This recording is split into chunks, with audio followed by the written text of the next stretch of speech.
图上的人物从右到左依次是古天乐饰演的杨过、李若彤饰演的小龙女和大黑雕饰演的雕兄。而在早些年的时候，也不知道是哪个人才，竟然将图中的雕哥给 P 成了贝蒙斯坦。好家伙，这他妈是怎么做到毫无违和感的呢？这剧是不是得改名叫《神鸟侠侣》啊 ？OK， 下一个问题，这位小本要找的是这个艾斯脑洞里塞着的赛文头标的梗图出处。这个其实是出自2010年的一场舞台剧，在这场舞台剧中，赛文向地球发来通讯，表示自己的头标被偷了，希望大伙能帮他找找。不是哥们，他在脑袋上的东西也能被偷啊！而就在赛文话音刚落，艾斯紧接着就接入了频道，表示自己已经收到了，马上就会展开搜查。接着没过多久，艾斯就上台了，而赛文丢失的头标也跟着一起上来了。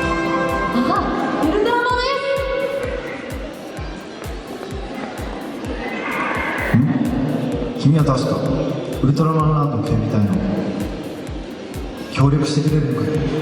助かるよ。